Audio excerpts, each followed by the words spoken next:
मुझे डोगरे फौजी पांडे ने बिल्कुल नहीं पहचाना था। उस रात की नाकाम वारदात के वक्त मैंने वहाँ कोई निशानी भी नहीं छोड़ी थी। अलबत्ता मेरे बेडरूम में जोगियों वाला लिबास अभी तक मौजूद था जो मैंने रात की वारदात के वक्त पहना हुआ था। मैं कुछ बेचैन सा हो गया था। अगर मिस्टर तिवाड़ी ने उसी वक्त मेरी अदम मौजूदगी में मेरे बंगले की तलाशी ली तो उसे मेरे जुर्म का सबूत मिल सकता था। मुझे अफसोस होने लगा कि मैंने रात को वापस आते ही जोगियों वाले कपड़ों को कहीं छुपा क्यों न दिया। दफ्तर पहुंचने के बाद मिस्टर तिवाड़ी किसी गहरी सोच में गुम अपने कमरे में चला गया और मैं अपने कमरे में आ गया। मुझे अब ये उलझन सी लग गई थी कि ये शख्स मेरे मकान की तलाशी लेने न चला जाए। मैंने एक फाइल खोलकर काम करने की कोशिश की मगर परेशान ख्याली ने मुझे ऐसा न करने दिया। फिर मैंने एक फाइल निकाली जिस पर मिस्टर वशराम के दस्तखत होने वाले थे। फाइल की वर्कगर्दानी करता मैं अपने कमरे से निकला और कॉरिडोर में से होता हुआ मिस्टर वशराम के कमरे में आ गया। उसका कमरा खाली था, वशराम अपने कमरे में नहीं था। मैं वापस जाने के मुतालिक सोच ही रहा था कि मुझे कॉरिडोर में मिस्टर तिवाड़ी और वशराम की बातें करने की आवाज सुनाई दी।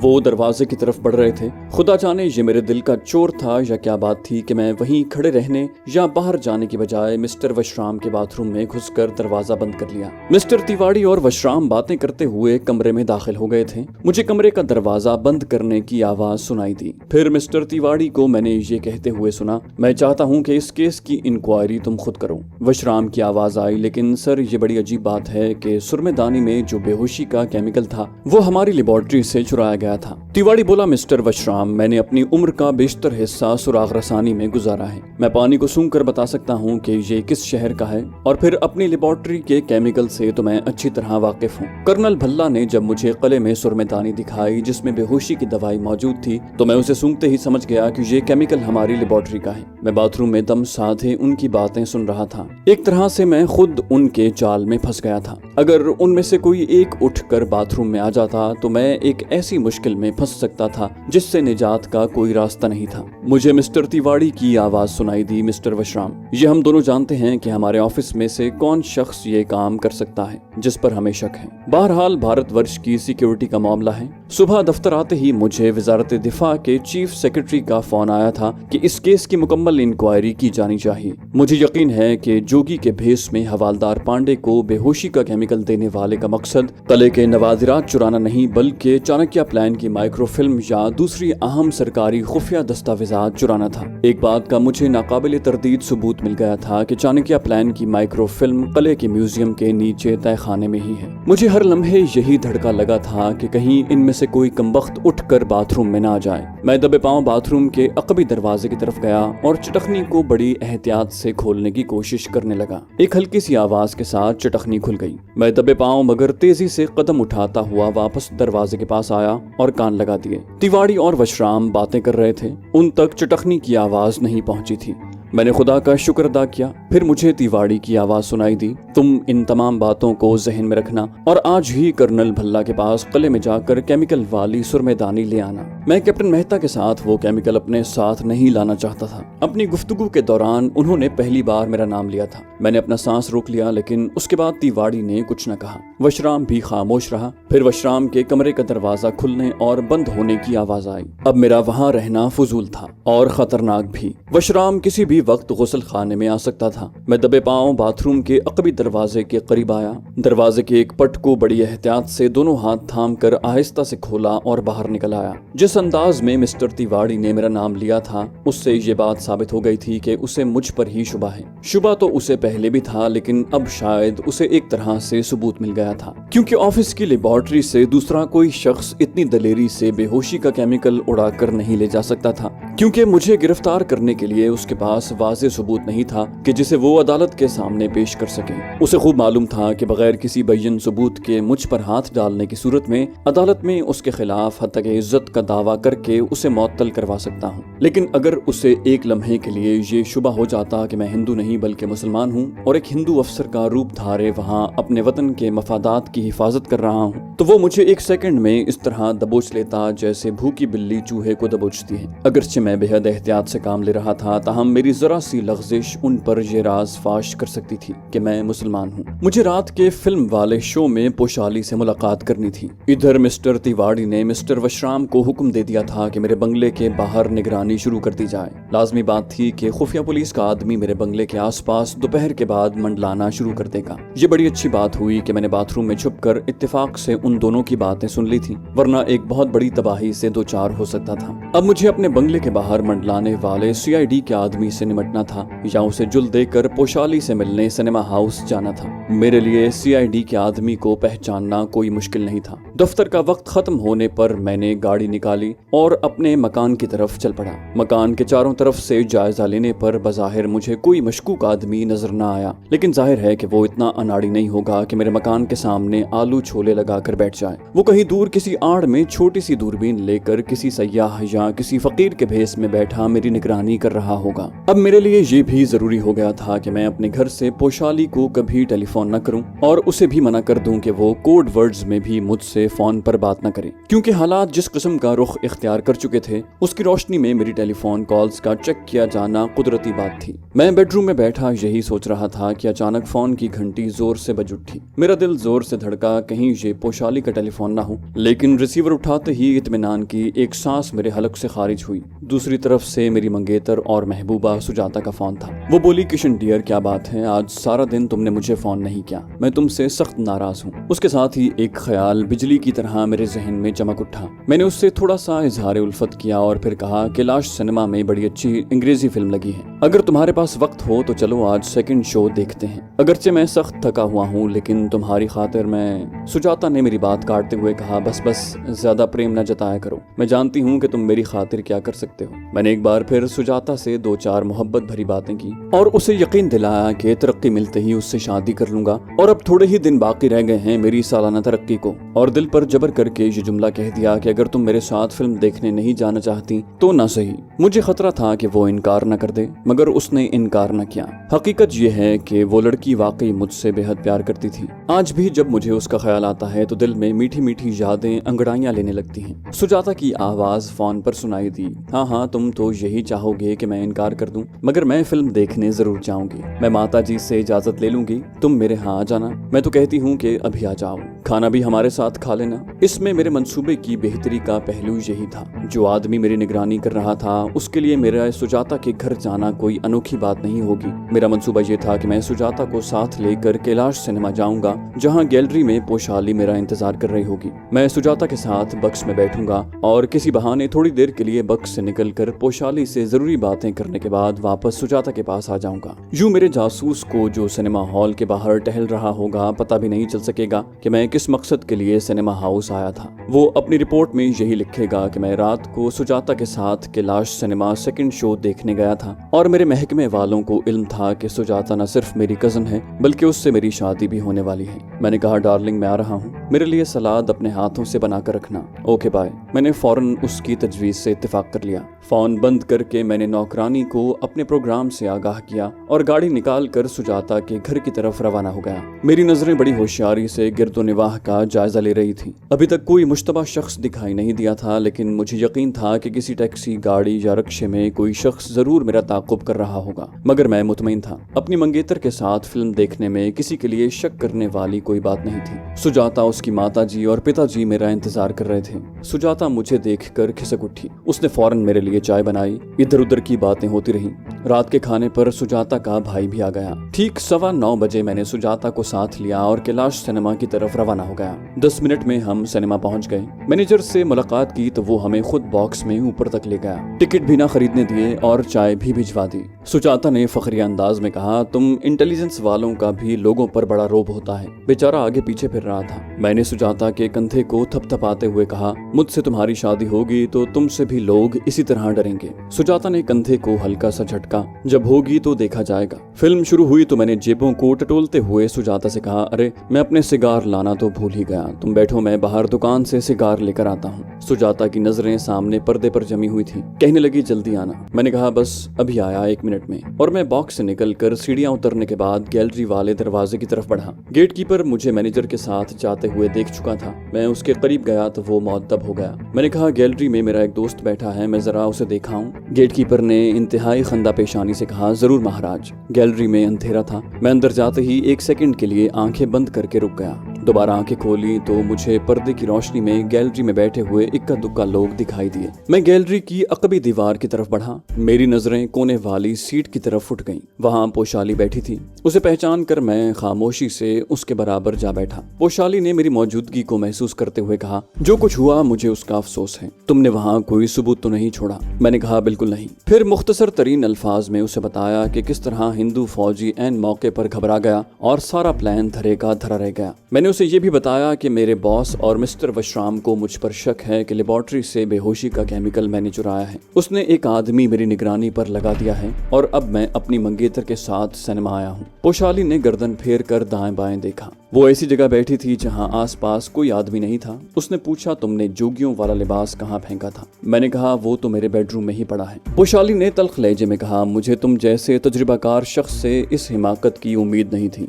वो लिबास तुम्हें जला डालना चाहिए था। अब जबकि तुम्हारे बॉस को तुम पर शक हो गया है तो तुम्हारे बेडरूम की तलाशी भी ली जा सकती है। मेरा दिल अनजाने खतरात में घिर गया। मैंने सख्त हिमाकत की थी कि उस लिबास से अभी तक छुटकारा हासिल नहीं किया था। पोशाली दोबारा मुझसे मुखातिब थी, कहीं मिस्टर तिवाड़ी को ये शक तो नहीं हो गया कि तुम पाकिस्तानी हो और उसके ऑफिस में एक हिंदू कैप्टन का रूप बदल कर सुराग रसानी कर रहे हो? मैंने जवाब दिया, खुदा का शुक्र है कि उसे ये शक नहीं पड़ा, वरना मैं इस वक्त लाल किले के नीचे टॉर्चर चैम्बर में भयानक तशद्दुद का निशाना बना होता। पोशाली ने ख्याल जाहिर किया, तुम्हारा फोन अब जरूर टेप होता होगा। तुम मुझे फोन न करना, मैं भी तुम्हें फोन नहीं करूंगी। चाणक्य प्लान की माइक्रो फिल्म हमारा टारगेट है। वो हमारी जिंदगी और मौत का मसला है। इस टारगेट को हमें हर हालत में हासिल करना है। अब ये काम मैं करूंगी।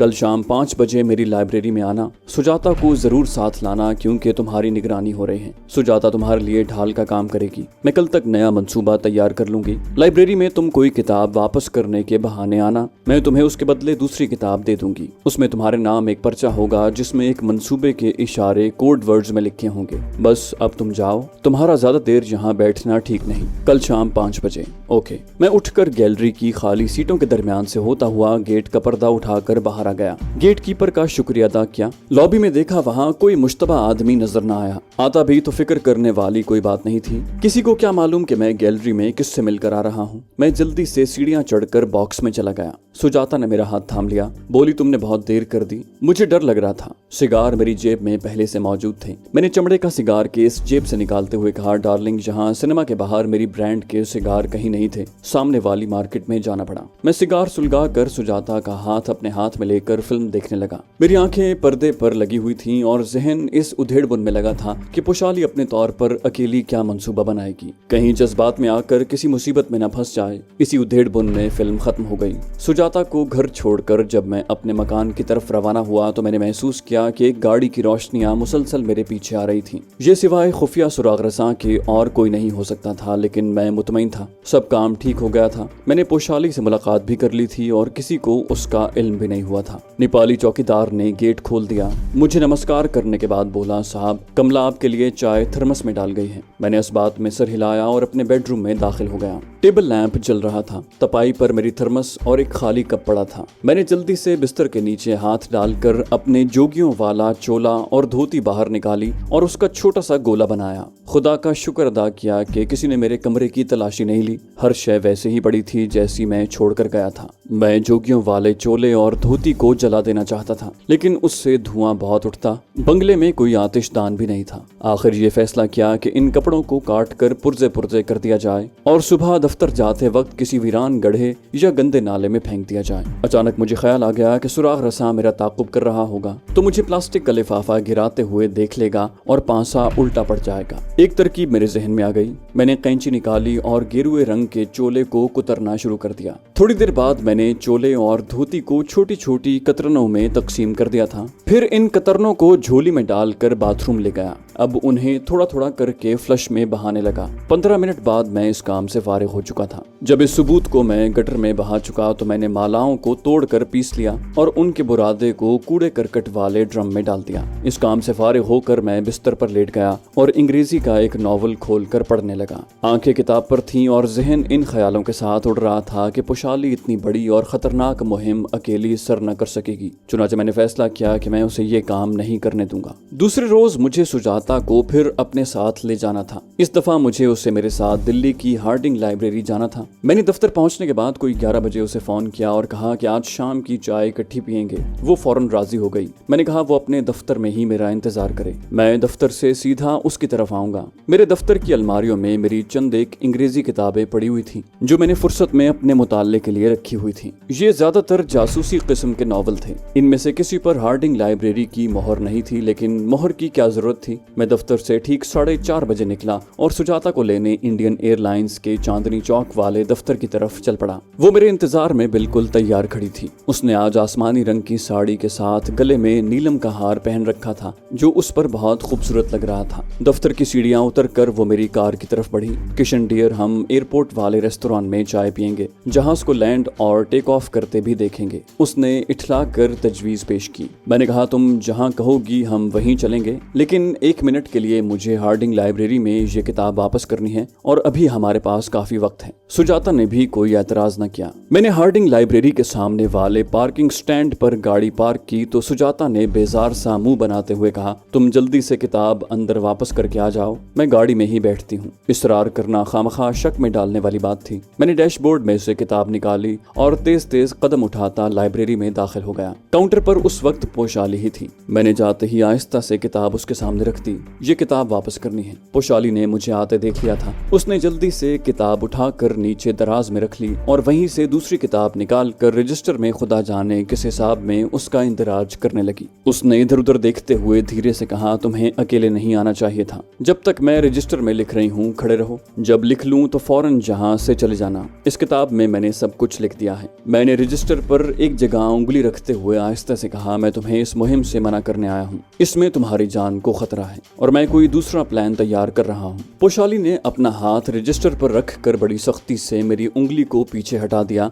और दांत पीस कर धीमी आवाज में बोली, अब तुम चले जाओ, जैसा मैंने पर्चे में लिखा है वैसा ही करना। उसके साथ ही पोशाली ने रजिस्टर बंद किया और काउंटर की किताबों की अलमारियों की तरफ चली गई। मैंने किताब उठाई और लाइब्रेरी के दरवाजे की तरफ बढ़ा। पोशाली ने कस्तन पॉकेट साइज किताब दी थी। वो मेरे कोट की जेब में पूरी आ गई। गाड़ी में बैठा तो सुजाता बोर हो रही थी। मैंने कहा, मैंने ज्यादा देर तो नहीं लगाई। वो बोली, अब एयरपोर्ट चलो, भगवान के लिए तुम हर वक्त किसी न किसी काम में उलझे रहते हो। मैंने गाड़ी स्टार्ट करते हुए कहा, तुम ये नहीं कह सकती। अभी रात मैं तुम्हारे साथ फिल्म देख रहा था। उससे 1 दिन पहले हमने इकट्ठे चाय पी थी। अब तो मैं ज्यादा से ज्यादा तुम्हारे साथ होता हूँ। सोचता हूँ ब्याह से पहले हम एक दूसरे के मिजाज से अच्छी तरह वाकिफ हो जाएं। मैंने सुजाता की तरफ मुस्कुरा कर देखा। वो शर्मा कर खिड़की से बाहर तकने लगी। उसने मुझसे बिल्कुल नहीं पूछा था कि मैं कौन सी किताब लाया हूँ। असल में सुजाता को किताबों से ज्यादा रग़बत नहीं थी। उसे अगर शौक था तो अच्छी अच्छी साड़ियाँ पहनने और मुझसे जल्द अज जल्द शादी करने का। किताब मेरे कोट की जेब में थी। जाहिर है उसमें पोशाली का पर्चा भी था। अब मैं उसे एयरपोर्ट से वापसी पर घर आकर ही पढ़ सकता था।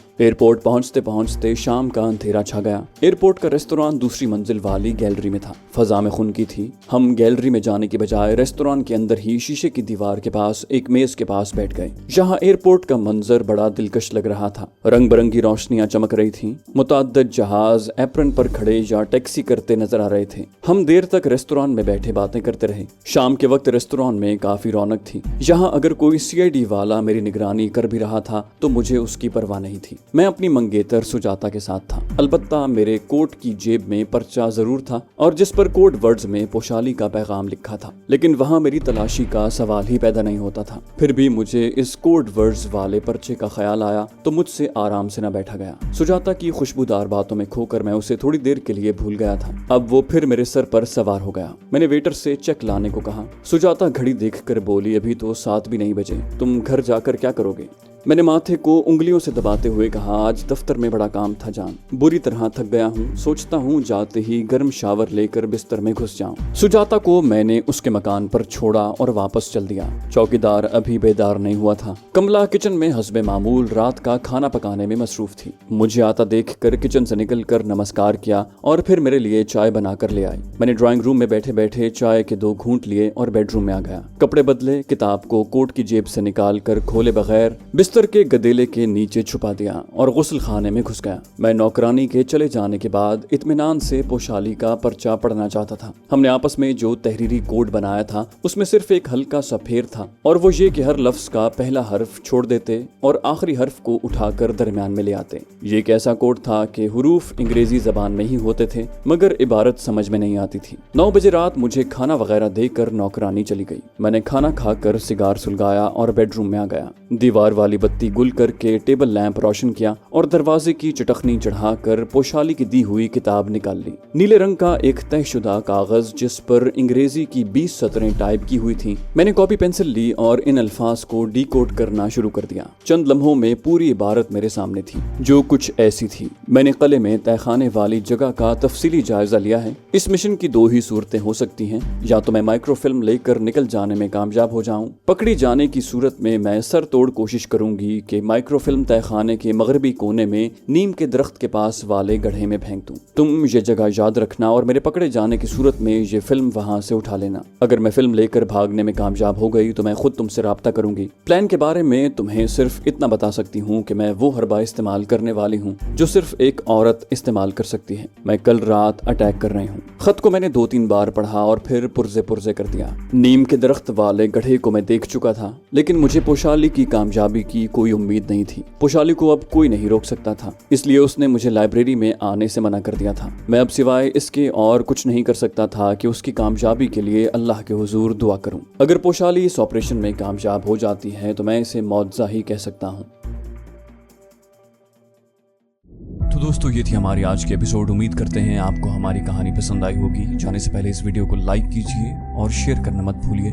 कमेंट करके हमें बताइए कि आपको हमारी वीडियो कैसी लगी, और अगर अभी तक आपने इस चैनल को सब्सक्राइब नहीं किया तो इसे सब्सक्राइब कीजिए और बेल आइकन दबाकर ऑल नोटिफिकेशंस ऑन कर लीजिए।